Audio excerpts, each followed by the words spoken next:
The football season's now in full swing, which means it must also be time for this year's edition of EA's fully licensed FIFA series.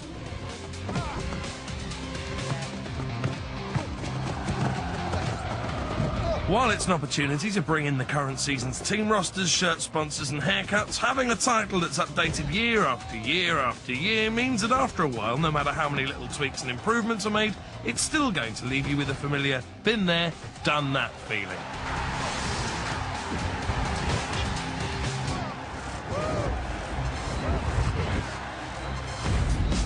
Initially, FIFA 09 seems to be pretty much the same game as it was for 08. Hi Mark, good to be here. Looking forward to this. Hold on a minute though. EA's Canadian development team claims to have made about 250 enhancements for this year's kickabout. Most of these must be ever so subtle. You may never actually notice them. But there are also a number of clear advances that push the franchise that little bit closer to football perfection. Very good individual. The first thing you'll notice is the game assesses your ability the first time you load it up, which seems to be a common feature for EA Sports titles this year. It'll scan for the achievements you made in FIFA 08 and adjust the difficulty accordingly. Or if you didn't play the last one, it'll ask you to choose your skill level based on your previous footballing experience.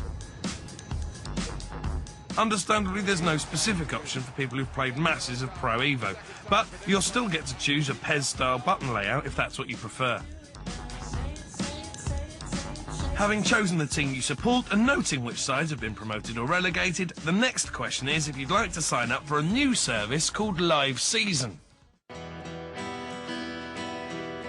Now, this is a clever thing. The 6 biggest leagues in the world, from England, France, Italy, Germany, Spain and Mexico, will be constantly scrutinised, with players rated for their performances every week. That week's ratings are then downloaded and applied to the in-game players, adjusting their form accordingly for kick-off, online quick-ranked and interactive league matches. If they're playing well in real life, they'll be good in the game. But if they're playing badly, they'll suck here too. You get to choose one league's weekly stat downloads for free this season. After that, you'll have to pay for the service. Despite the charge, we can see this becoming a really popular feature. One area that's been substantially overhauled is the general responsiveness of the gameplay. Player animations have been adjusted so that the actions you control react more directly to what you're doing with the controller and what's happening on the pitch around them. Physical attributes have also been made more realistic, and now you'll see a clearer difference between smaller, more nimble players and their heavier, stronger counterparts. Fast feet can sidestep tackles better, but less weighty players are easier to jostle off the ball. The position of a player's feet will also affect the outcome of a tackle. The game can now distinguish if their legs are rooted to the pitch or if they're running. So, at the point a tackle makes contact, they'll either stand their ground or go down like a sack of spuds. AI improvements cover off-the-ball movement and positioning, while goalkeepers have been made smarter with the ability to change their mind mid-dive, once they realise they've made a mistake. Hello once again, I'm Martin Tyler and this is Old Trafford. Be a Pro mode, one of the big introductions to the 08 edition, has seen significant expansion this time. They set the ball rolling here. Rather than just being able to play one-off matches where you control a single player of your choice, you can now be that pro over the course of 4 full seasons.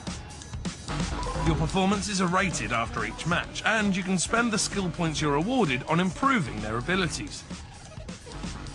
Before a match, you can choose to switch to the standard control-them-all type of play if you like. The biggest advance here, though, is the 10 versus 10 Be a Pro online mode, where each team consists of 10 gamers, each controlling one player on the pitch. This is surely the most simulation-like mode ever seen in a football game, but to work well it will require levels of discipline and organisation that are rarely seen in the online arena. With a well-trained group, this mode will be brilliant, but imagine 9 mates verbally abusing you through the headset for missing an open goal or giving away a vital penalty. Gutted. It's a penalty. Reaching for it. You can't do that. Not anymore, you can't. That's a pure tackle. FIFA 09's improvements are a definite case of the sum of the parts combining to make an impressive whole. FIFA still has loads more clever features than you'll find in its only real competitor, Pro Evolution Soccer. But for many, that still won't be enough to make them switch sides. This is clearly the best in the series so far, but we'll have to wait and see what the new PES game has to offer before we can decide for certain which football game takes the trophy this season. This time, though, it's certainly got its work cut out. We give it 8.5. That's a pretty good combination.